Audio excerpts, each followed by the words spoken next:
Welcome, everyone. I'm Beth White. I'm the founder and CEO of MebeBot, and we've been promoting and hosting a series of roundtables on different topics that we have been asked about. And we find that people are looking for more information and insights. And today, with me to talk about measuring the ROI of AI, I have John Adcock. He's the CEO of Patternfield Labs and a former Chief People Officer of Eventbrite. And we have Marilyn Pearson Hendricks, MPH, as she likes to go by, who's the managing partner of WorkTech Advisories. And so I'll be letting each person introduce themselves in just one moment. But as we're getting started, people are joining the live session here. We are going to record it. Please feel free to chat and let us know where you're from. This is also an opportunity to network with your colleagues. So if you want to put in your LinkedIn profile, if you're open to that, feel free to do so. And this session is going to include some information and conversation, and we'll leave you with a great ROI tool at the end of the session and plenty of time for questions. So let's get underway. So some of you may know me, others that may not. I'm the founder and CEO of MebeBot. We've been at this for over 8 years now as an entity developing native AI solutions for the workplace. It's designed to really help automate and speed up the processes within inside organizations, giving employees support, helping employees with engagement, and most of all, freeing up a lot of internal resource time to focus on more strategic work and tasks that really impact the business. And with me today, I'll first introduce John Adcock and let John introduce himself. John, you want to take it away? Yeah, John Adcock. I am co-founder at Patternfield Labs, and I've previously been in HR for about 25 years, half the time at large companies like Dell and American Airlines, second half at smaller companies like HomeAway, RetailMeNot, Care.com, and Eventbrite. And started partnering with Beth and MemeBot in 2018, I think, maybe 19, at RetailMeNot, and we were the second customer. And then I again implemented the tool when I went to care.com. So pretty big believer in AI and what that can do for you. And Patternfield is a company that really helps organizations look at the human side of AI adoption. So how we train people, how we create better adoption by better trust in the organization. And we've launched that pretty recently. Thanks, Beth. Awesome, John. Glad you're here. And Marilyn. Hello, everybody. And Beth, thank you so much and team for having me here as a guest in the roundtable. Um, Absolutely over the moon about this topic. It's a little geeky with me, but I started my career in HR and spent my first decade working for two very large packaging manufacturing companies, and then moved over onto the software side and lived amongst a number of brands and logos for about 10 years, helping other companies really go through the journey that I had gone through, and helping them with the lessons learned. That brought me into whole a whole nother career, if you would, of go to market. And then I also spent 10 years in professional services working with some of the largest companies on the planet. And so today what I do is I work with the the vendors and the solution providers to help them really unlock their full potential. And I think one of the key things that is part of that conversation that I'd like to see more of, and Beth, I'm thrilled that you're doing this with your community, is how do we quantify what we're doing into the business value? So thank you so much for having me. Absolutely. I'm glad to have you here, Marilyn, John, and the rest of the folks here on the call. Thanks, everybody, for activating the chat. This is, again, something we want to have as a community-oriented session. So please feel free to chime in. All right, we're going to get things kicked off, and I promise we probably will not show slides the whole time. We do want to have some conversations, but as any good session should start, we want to have some takeaways that you all should be able to leave here today. And we're going to start the conversation talking about some of the stats that are out there about AI and projects failing and things like this. But we also want to talk about what's winning. We're going to leave you with some ideas and some thoughts around guidelines for getting started in AI and creating um, frameworks and basically the underlying skills to understand how to benchmark the right kinds of projects that, frankly, at the end of the day, are going to produce results for your organization. And so, the latter part of the session, we're going to talk about and utilize an active live ROI calculator so that you can see firsthand how you can work toward measuring success of some of the work that you're doing. And frankly, it leads a lot into, getting different types of initiatives approved, getting your teams on board.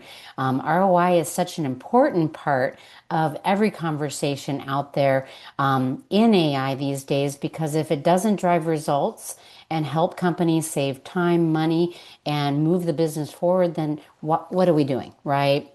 So let's kind of kick things off and start talking about that whole concept of, why are AI projects failing and what's winning? So I'm going to kind of, go around with John and Marilyn and just get us to converse about this a little bit. So, you know, John, just kicking off with you, like, what do you think? You've had firsthand experience of launching AI solutions to several companies. If you want to share a little bit about that, and maybe even some experiences, some things that may not have worked so well, so people can get a kind of a feel of what's happening out there.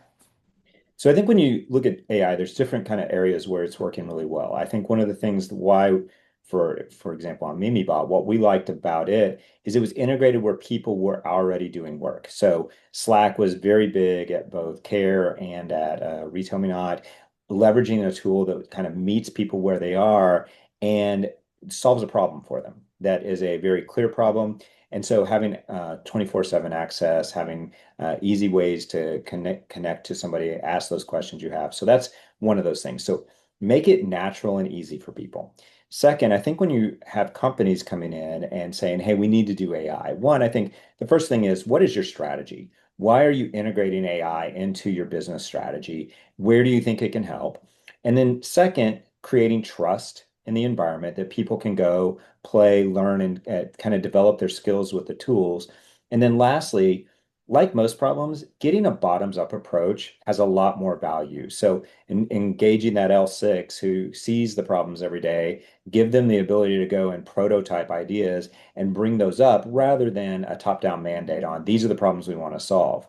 Maybe top-down goals. Hey, we want to look at efficiency, those kinds of things. But so really engaging the frontline employees in the way that you put the product out there.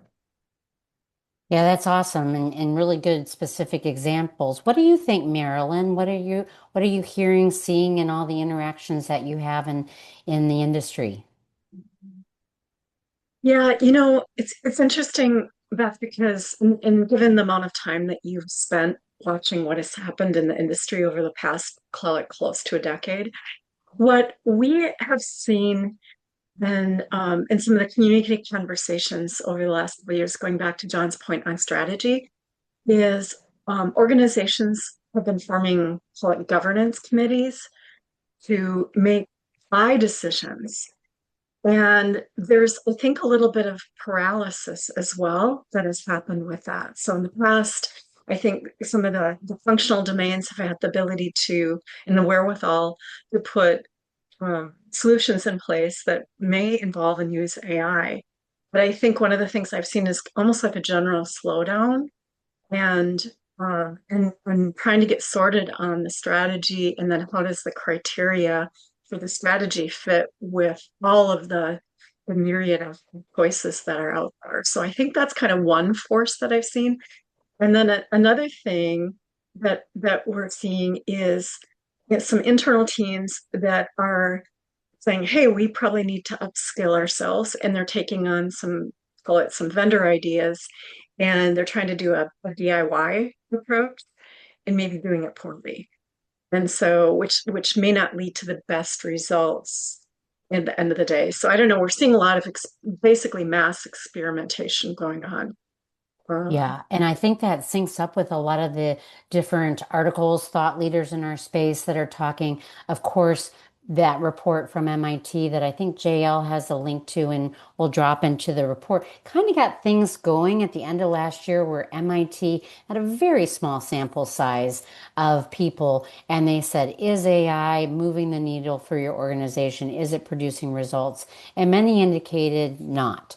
And again, small sample size. What were the questions really asked? We don't know all those things, but it left everyone to kind of pause like, what is the right length of time to really measure results on ROI? Is it 6 months? Probably not.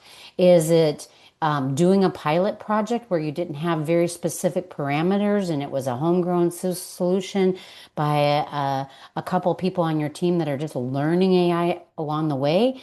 That's probably not a good example either. So it's really, I think we all have to step back from some of those discussions and news articles that are out there and really get down to what is working and how companies can win. Um, and again, moving forward, I think one thing I wanted to drop into the, kind of overview presentation is, some of you may know or have heard of Nicole Lamoureux from IBM. She's the CHRO, Senior VP. She's been out there talking at a lot of different conferences and events, and I have been a follower of what IBM has done for years. I mean, let's face it, they were one of the first in the AI space with Watson.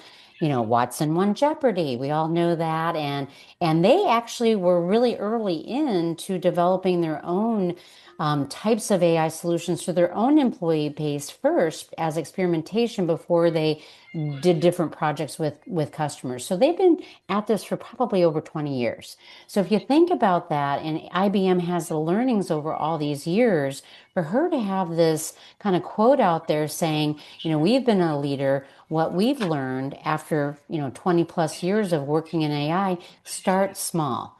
I mean, I always loved when she said that, start something that solves a problem and measure it. And so that's really one of the impetus of this conversation is because a lot of the signals that are out there that AI isn't producing ROI results may be you're trying to do something that's too big, that doesn't have measurable metrics and guidelines behind it, and it's going to take years before you'll see results. So, you know, for whatever it's worth, we might want to take away from Nickel at IBM a little bit of their learning since they've been at it for a while, right? Any thoughts, John or Marilyn, on this quote? Good, man. Getting a little background Um, noise here. yeah, if somebody has not muted themselves, they may want to. All right, go ahead, John or Marilyn. Yeah, so I think it's exactly right. I think that that's where you have those small teams coming up with problems and identifying them and able to kind of address what that looks like, get a better feel for what happens now, and taking the time to also even map the process to begin with to understand what that looks like and see where you need to make changes. So those two things kind of go hand in hand. You probably don't want to start with your entire benefits enrollment process, for example. That's a very big, lots of intricate parts on there, but some different piece of something like that. Absolutely. And Marilyn, any thoughts on this slide? If not, we can keep moving forward. Yeah, I think, I mean, as you set the table for like, we're looking at ROI and um, how and in what ways do we put the elements together of the ROI and what is some of the history that we can learn on or that has happened? What is our viewpoint? And then what would be our philosophy as an employer moving forward? And how do we have that conversation internally? And then, again, looking around at history is certainly really important. I think one of the things that um, that as we think about like how to measure things is, HR and I'm, this is where I started. This is my origin, is how do we do things more efficiently, right? And then the second layer of maturity might be, how do we have do things more effectively. And I think maybe third area, which is a little bit more provocative, is how do we have more business impact? And what is the agility factor we are bringing into this? So on one hand, we might not be able to be have agility until we have efficiency, but the efficiency might be a requirement in order for us to start thinking about agility. So again, just kind of get our heads in this conversation. So I think it's a Yes. IBM again. It's they're the OG Yeah, on all of that's right. They are.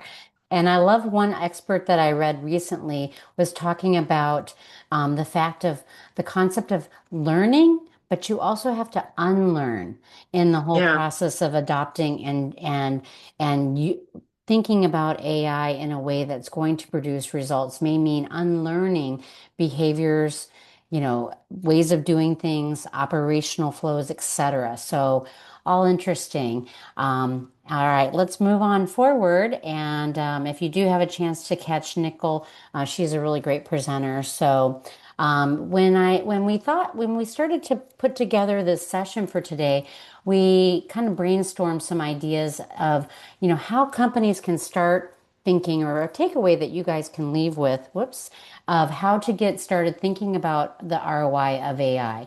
And so a lot of it is around identifying different processes that are manually time consuming. And then one piece that I noticed that people are usually good at identifying things that are manual and time consuming, but what they're not good at is really surfacing the analytics behind what may be manual and time consuming. What does that mean? Well, if you're doing an onboarding process, for example, of a new hire, and you're going through all these different steps, is there a couple steps along the way that are taking you too much time and you could probably do better or do something different or leverage AI? This is an opportunity for you to actually document it and actually put down what did that process take you. And at the end of the week, it's also good to think of what didn't you get done that week because you had this many hours doing different manual processes and had no time for some of the other more strategic work, right? The other piece that we wanted to kind of discuss too is identifying desired outcomes and the metrics over time. So that's one of the big things with AI is, if everyone is expected to get a quick win within the first month of launching a program, sure, you're going to see some results, but it's more about what is the time frame that is realistic to get those types of results and how can you structure and set expectations, especially with your internal leadership team, of when you'll start to see different results over time and then coming back around to actually measure and track those goals against, of course, these realistic schedules, which are tricky because with AI, there's a lot of unknowns. So you have to do your best and put some stakes in the sand of what you think may happen and be willing to adjust. That's all about the agile methodology of thinking, being human centered in your approach. And then this is just some of our advice that we came together to create. But I would love to have, Marilyn and John jump in and perhaps, go deeper into any one of these items that we have listed here. Yeah, I have a couple of thoughts. It's funny, there's places you should use AI to help you think about how you use AI. And this is actually one where I think if you go into Claude Cowork, you can probably say, hey, look at my calendar, see how much time I'm spending on different activities, those kinds of things, and better understand what is working well, where there's time being spent, those kinds of things. Analyze data from the past, like take advantage of the tools, start helping you see the trends. And even in the, okay, what other ways could I do that? And brainstorming. So in ideal world, I think you're collaborating with others, but in other cases, how do you actually use some of the tools to identify the problems and start doing the collaboration? That gets you a space where you're getting kind of some of that benchmarking and identifying where you could actually build something out that looks different and getting some buy-in there. Because you've had time to do this, John, within several organizations that you've been at, correct? Yeah. And so when we looked at, for example, at Retail Me Not before MimiBot, we went and said, how many questions are we getting? How long is it taking? How many people are involved? how long are employees waiting for their answers? And all of those pieces were delays, right? And all those pieces were shifting focus and context and time. And so yeah, we were able to quickly get some rough numbers. And the other thing we did is say, how do we think about this more broadly? How are these tools? What are all the questions that employees answer? So not all questions are HR questions. Some are payroll, some are IT, some are facilities. And so start grouping those all together and making it a more useful portal for people. And you have a bigger set of, hey, this is actually where this is deflecting uh, context switching and kind of resources from getting more important work done. Absolutely. That context switching is a big deal, that often goes understood. So, Marilyn, how about your thoughts on this slide and these Yeah. recommendations? No, I think the framework that you provided here, Beth, is really be very useful. Just to kind of go off into a little bit of a tangent here, just for maybe discussion. It'd be great also too, any of you guys here that are part of the community, feel free to, come off mic and on camera too if you want to be part of the discussion. So just an invite to, be part of the panel. Because I think everyone's a teacher and everyone's a student in this whole topic. Um, I'm from Minneapolis, and we've been in the news a lot lately. And one thing that we're really proud of is our community. And so in Minneapolis, there's been this community group called Mini Analytics, and founded by just an amazing group of people. So I was meeting with Sean Larson, one of the co-founders, a couple of weeks ago, and they've got a big conference in May 15th, here at Best Buy headquarters, which is about a mile from my home. And one of the things that's going on right now, as we think about like ROI, we're also thinking about like human people who are doing jobs that have been had a certain degree of complexity to them. And that those activities have the ability to be, um, you know, call it freed up by the use of AI. And then and so what I think it's begging is, what are we going to do as a group of professionals in our career and also in our businesses if we're not doing the tasks that can be automated? And I spent my first 10 years of my career answering employee questions, and I've had a line of people out my door and all kinds of people calling and leaving me voicemails, even, or taking messages before we had voicemail. It was that long ago. And I became like, the expert and the person. But if I hadn't been doing all of that activity, what could we have been doing? And I think the AI question is collectively asking a lot of professions, what are we going to be doing if we're not the tasks? Right. And so that is part of the equation here. Yeah, But what the absolutely. business is demanding right now is a lot of agility. And that's what we're not doing. So I think having that be part of the framework as we look at challenging ourselves for looking at the results and what can be counted and what is really more of a philosophical argument that goes into the ROI. What are we doing for the business in terms of agility that is maybe sometimes even difficult to quantify from a, time and motion savings? So it's coming. We're going to have to do it. We're going to have to Yeah, do it yeah. well. And Yeah. you bring up a good point, Marilyn. It's really, getting to that baseline and having an understanding, because you mentioned when you were having people waiting outside your door to ask questions in HR and leaving you voicemails. It's really a kind of, there's hidden problems out there. There's things that we've never really put down to paper, how much time that really takes us. And I know it's painful and it may seem a little ridiculous to do it, but it's, if people don't know what the problem is, how are you going to solve for it, right? Mm. And so getting to understanding the problems in a unique way, and we can kind of go into another thing. I think Corrine had a question about like what kinds of, I'm just going to jump in here because I know Corrine, and she's asked a good question, like what kind of models are you seeing? Oh, she's leaving the webinar right now. She has to jump, but we'll answer her question in a bit about the different types of ROI models that are being used with inside companies today to help measure, success of different initiatives. It can be a little tricky, especially if there's a lot of AI solutions embedded in current products that you have. And frankly, there's maybe not as many vendors who are thinking about sharing that, kind of data back to you as of yet, but we do see that coming soon. And it is one of the things we build into MeatyBot from day one because we believe it's very powerful, right? To share that story. So, all right, we're going to go ahead and move forward and talk a little bit more about, how you guys can get started. We want to leave people with some takeaways of things that you can start doing today with inside your organization so you can start to think through this.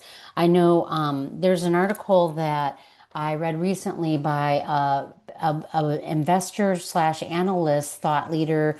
She's several things in one from Bain, and she was talking about, really, where there are some of the different friction points today in getting successful AI projects and solutions, to market, whether it's to your customers, to employees, you name it. And a lot of it came from, like John said, almost like more of a bottoms up approach, like starting with like that. What are those inefficiencies today? And I love when John kind of pointed out that, at times you have to go ask many people within your organization to surface some of these pain points because people get used to things just being their job when if you wish you would have known, that probably wouldn't be part of their job, right? So it's a lot of the different manual tasks that are out there. At times, there's just legacy technology that's weighing you down. And if things are more time consuming and you're spending more time on these processes that you can't get out of, you're kind of in a period where you're getting stuck. It forces you not to have the brain capacity to do what we all need to do in this day of moving forward in transformation in our organizations, which is to be in learning mode. So we have to be okay with letting go and actually learn how to unlearn in order to be able to learn and embrace new ways of doing things. And then the second thing that you may want to ask yourselves is, where's the real impact going to be? Because some things may be cool to use AI for, but is it really moving the needle? Is it just something that you save, 5 minutes versus, 8 minutes of time? So it's just one of these questions you really need to ask yourself.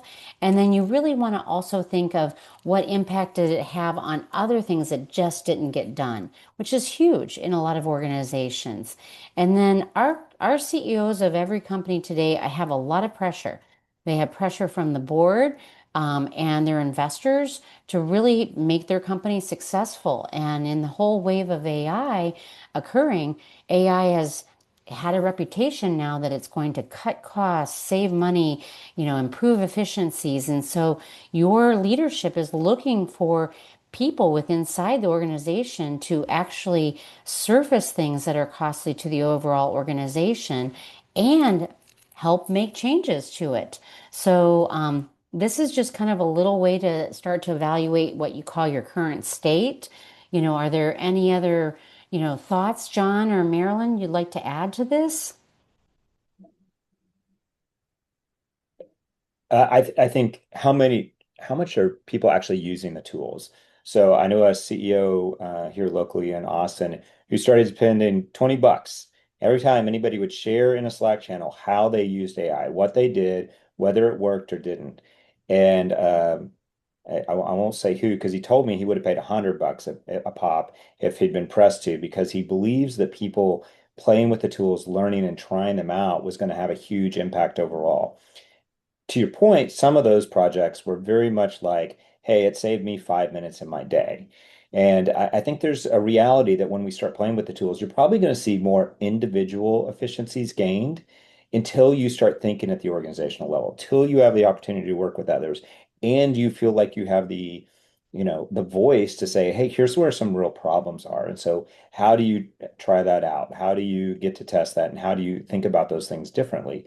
Um, and let's be real honest about this. You've got to do that in the environment where some people are like, if I do this, am I teaching a computer to do my job? And working through that fear and being honest about it. There are going to probably be some jobs that get cannibalized by AI. That is seems unlikely to go a different direction. However, most of the things that AI is doing right now are not what anybody signed up to really do in their job, especially in HR. There's so many tactical things that aren't about how do you get to really influence the business? How do you really help us think differently? How do you engage with managers and help them think through problems? And a lot of the work that we do gets in the way of that. So finding what those are and really thinking about, okay, what does this free us up to do? And are we prepared for that? Because there's times going back to your point of this is how we've always done it. This is how I see my value. So Marilyn back in the day, if she had seen her value as I'm the person that knows all the answers, MemeBot would have been a big threat to her. Like, wait, what am I doing now? How do I do this? Now, Marilyn has other great skills that she was able to leverage and kind of move into. But how do you work in that environment of what are the opportunity costs of how we have a bigger impact? And so really that number two to me has a huge play in how you think about this. Absolutely. And do you think it's not being examined enough inside organizations, John? Having, launch projects and seeing other teams even work toward, more gains of efficiencies through AI?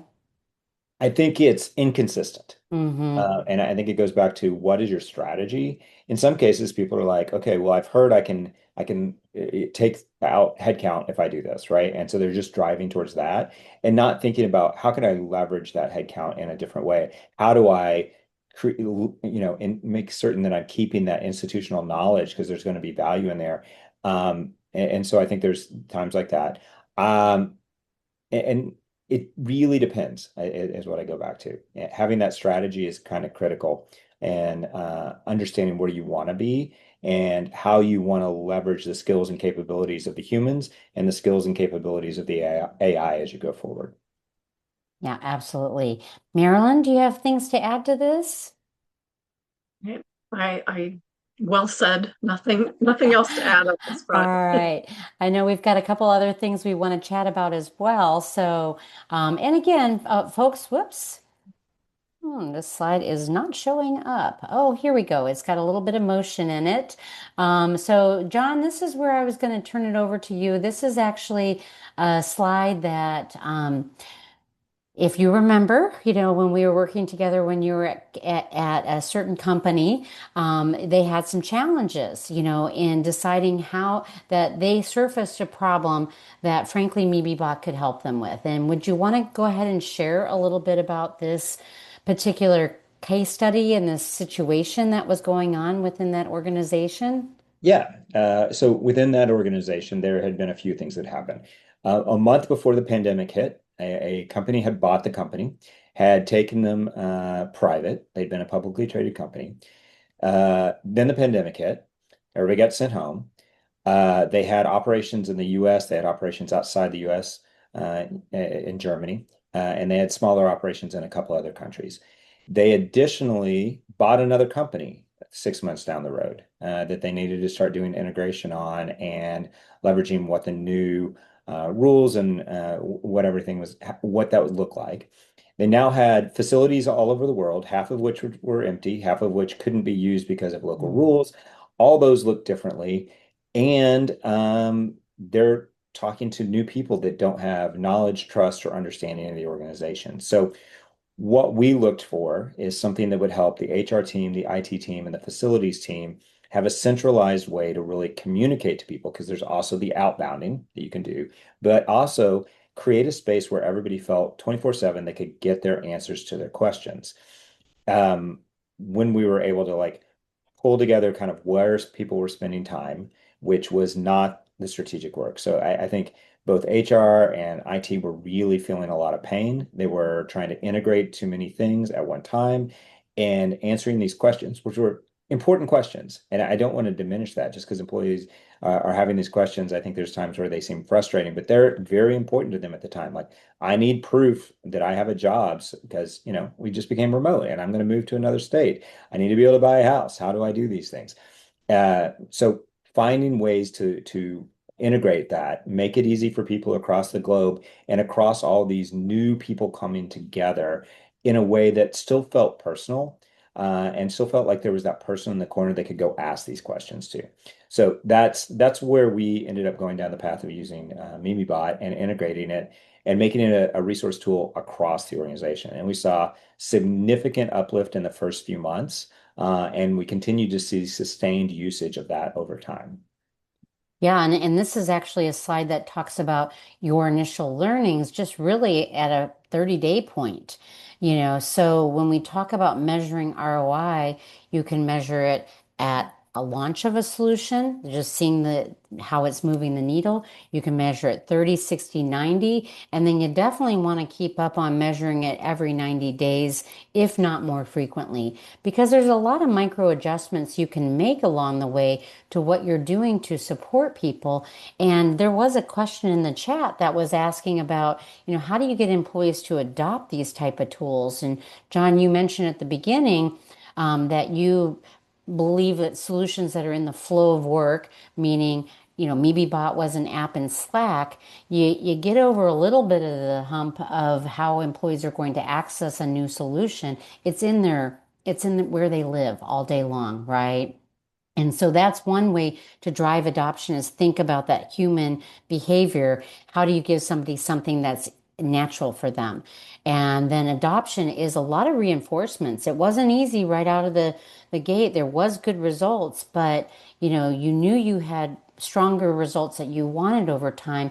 Can you share any other insights as to what you all did to drive a little bit more adoption? I think there was some usage of push messaging AI notifications as well, correct? So we did push messaging notifications. We had because there were so many things happening, we had a monthly HR an all hands ask HR for a while. And any response that any HR person sent in Slack or in email, I don't know if this happened every time. The goal was they said, "Hey, did you try our MimiBot and Slack channel? Did you go to that first, or did you start here?" One, it reinforced that you went there. And two, if they said, yeah, I went there and this wasn't the answer I got, it let us know that there was a miss in information. Obviously, MemeBot has that as well, but it gave us places where we needed to shore this up more frequently. And as I think we keep moving forward, what I see is in tools like MimiBot and engines like that is they make all the pain of intranets where nobody can find what they want and what they need, like that goes away because you're able to calibrate across all of these different areas where people can find the information that they need and really get away from what is not a great search situation with intranets. Yeah, and it was, I think, a big deal when you all had you had a Slack channel that was sort of open and people were asking kind of questions that were more available for everyone. And it was sunset, which was a good thing for keeping information consistent and, also giving employees that ability to ask things more one-on-one, right? Yeah, excellent. So that's an example of a case study. I know Marilyn and I have talked about this slide, which is about the total cost of ownership and just how when you are, looking at measuring ROI, and we're going to go into using an ROI calculator here in the next minute, but when you're looking at this slide here, what can be below the surface of calculating some initial cost drivers may be more surprising to you than you think. So, Marilyn, do you want to add some insights to this information? Yeah, you know, anytime we're doing a new initiative, right, and we're making case internally for doing something different, there is call it a format and approach that it could be one thing, saying, hey, I just saw this demo and it was really cool. We should do it. All the way through, really thinking through what an analysis should look like and how the leadership of an organization, which is faced with way more decisions about what and how to do than you might even expect. How do we package this up? And so one of the things that I really liked, Beth, about what you put together here on this slide is starting to, challenge us as call it as a people profession to be thinking about, hey, it's not just like, hey, I saw a cool demo, we should do it, but how and in what ways should we make recommendations internally? And I'll just tell you this, I don't think we as a profession do this very well. Sometimes the persuasion or the being, opportunistic, and you're working in an organization that just does stuff and it's fun and easy. But usually there's more things to do than a business can absorb and can um and so choices need to be made. So how do you make sure that the things that you want to be associated with in your career, like that you can write on your LinkedIn and say, hey, I was responsible for this kind of a transformation, your stuff gets done. And I'm not sure that this is taught really very well anywhere, including when I got my MBA. We didn't deal with how to do you construct a business case and what does the ROI. We talked about how to calculate, a return on investment in the finance class, but we didn't talk about how to package it up. And I think that's kind of one of the things that we wanted to begin to uncover is like, what are the pieces and parts? How do you look at it? Does your business use a consistent approach? If not, what can you bring to the table for any initiatives that you want to be associated with? Yeah, absolutely, Marilyn. Those are really great points. Like producing a business case is tough, and ROI is foundational to building the business case. One of the things that I've seen happen is a lot of internal organizations say, oh, well, we don't need to purchase a software for doing X, Y, and Z. We can build it ourselves. We can subscribe to, an AI service like a ChatGPT, Claude, you name it, and we'll do it ourselves. But what people don't know is those tools are very costly. There's also the process of, do you know how many upgrades to OpenAI have happened in the last just couple months or year? It's probably been four. So you have to have teams that are willing to be able to understand how to upgrade, maintain systems, do custom configurations, understand how to clean data, train models. I mean, it's a lot below the surface. So when you're thinking about getting involved in an AI project, you really do have to take a look at some of the other types of questions you should be asking internal teams that may want to try to tackle things themselves, or potentially even a vendor that you want to work with, because these are the hidden costs below the surface that will be the gotchas down the road. Any thoughts on this, John, before I move on? Oop, I think you're on mute. Good, because I had no thoughts. I thought you guys Okay. did very well. All right.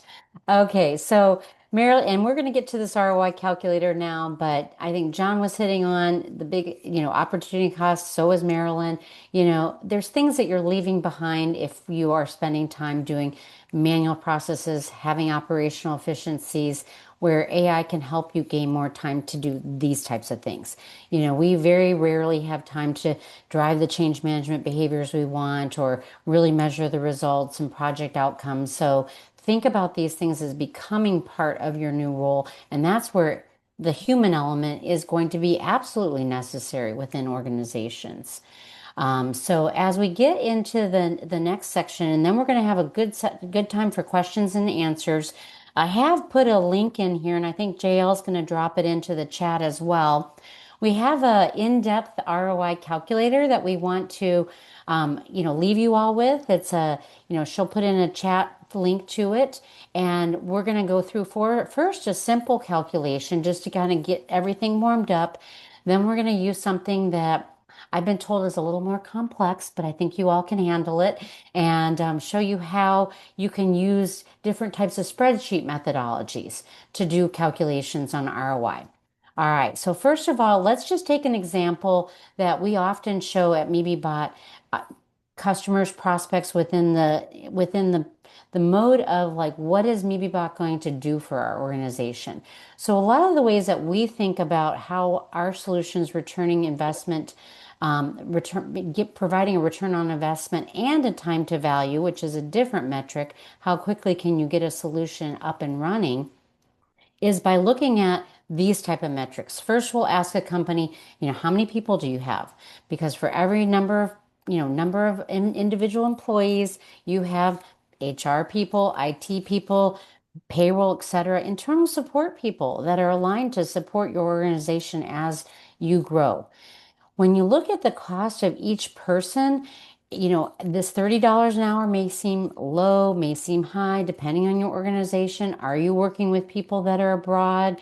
Are you looking at a blended rate that includes the cost of benefits, and other overhead for individuals or not? But just get to a point where you could get to an average annual rate for people that you know are impacted today by, for example, manually answering employee questions. And then you want to look at, well, like how much time does that really take them per day? So if a person is spending 2 hours a day and there's multiple people, these 20 people are spending 2 hours a day at $30 an hour, that's pretty costly to the business. That's essentially how we get to this calculation right here. We didn't even include the time that it takes for employees to try to find information on their own and typically failing. And then they have to reach out to any one of the different types of support groups, whether it's IT, facilities, you name it, to get support. And then they wait. And they may get an answer right away. They may take 24 hours, 36, whatever your individual company's service level agreement is to your employees. There is a time delay. And there's also the risks of incorrect or inaccurate information that has to be taken into consideration. And then when you look at the cost of the MeatyBot subscription per year for an organization of this size, you can see right away with this shift of the time away from individual people doing something very manual, they're now freeing up this 2 hours per person per day to work on other things that are higher impact. And it really does give your organization back this, frankly, CEOs, CFOs, they want to see cold hard dollars you'll be able to show, but you're also going to be able to show opportunity of what you now get to do as well. So I know there's people that probably have some questions about this. Before I go into this, we've got just a few moments. I'm going to pull up the ROI calculator here. That is one of the leave behinds that we're going to give you to play with after this session. Hold on one moment. Let me pull it on over to my screen. Come on over. All right, so this is a ROI calculator that we've built. It is for a specific scenario of how to measure the impact of supporting employee questions, which every company has, right? And so when you see a type of spreadsheet like this, if you've ever had access to it, I know there's people out there that may be Excel gurus and are like, yeah, I got this. But as I've kind of explored over time and others have shared, not everybody is a superpower Excel user. So we're going to kind of go through how this works. So we've created the very first tab as we work from left to right that gives it kind of like a key. Like, how does this work? How do you use it? And so we've made certain fields on the spreadsheet blue, which means you can put input into those fields. Behind gray fields, it means that there's a calculation, there's a formula behind the scenes that's going to do the math for you and produce in green the actual outputs. And so again, with the link that JL is sharing, you'll have access to this where you can go through each step. As you can see, these fields are in blue. So you can start to think about your own organization, putting in different metrics. This is much more in depth than the other ROI calculator I just shared with you. But what it does is it's not only asking you for this different information, it's showing you things around adoption, costs, and overtime, which is a huge element to ROI success is overtime, not just a quick win, but overtime. And as the calculator is utilizing the information you put in the inputs, you can see how the math is being conducted here. And then the green cells here are really indicating the items that should pop to you. What is the ROI that you're going to really be seeing? What is your cost and benefit savings from utilizing a solution? How does it pan out over time? And then what's really awesome is you get to a point where you get a dashboard. And the dashboard can be very impactful, especially when you're selling an idea and a solution to senior leadership on how a solution like MeatyBot could really benefit the organization. So again, the link's in the chat. Would love for everyone to have feedback, and we want to open it up to questions. Just a little bit about MeatyBot. As John mentioned, he's been our customer at a couple companies. We've won a number of different awards over the years. And, we're just really thrilled to have everyone here. And we also mark your calendars on March 25th at noon Central Time. We're going to have another session on a human-centered approach to creating an AI roadmap that works. So I'll go ahead and stop the sharing and open it up to questions. Right. One of the other questions was around partnering. HR and IT usually have to partner, so are there any recommendations for how you bring those two groups together and deal with ownership of strategy, the enablement? How do you build trust? Any best practices there? I'm sure I'm looking at some of the people who are participants now. I can see more of the names and faces. I have a feeling some of the folks in the audience know a lot more about that can share too. But John, Marilyn, do you want to add some thoughts there around IT, HR, partnering Yeah. stronger? So I think I go back to a strategy. Like, what are you trying to do in the next 2 years? Where do you want to be? And then how do you think about, and I go back to this, a skills approach to what you're thinking about? What are the capabilities that the organization needs to build? Where do you think that that is more AI? Where do you think that that's more human? And then create a way for that team to work together. I agree having a committee is very valuable. What I've seen with a lot of committees, though, and not just because they're committees, but like without a strategy, they kind of just make a lot of rules for people to work around and a way for teams to like show them the technology they want to look at and kind of move from there. But if you want this to actually have business impact, where do you want to get from a strategic standpoint? What is the business impact you're trying to have? And think about it again at that capability level so that the two teams can kind of say, okay, where do you need to own this? Where do I need to own this?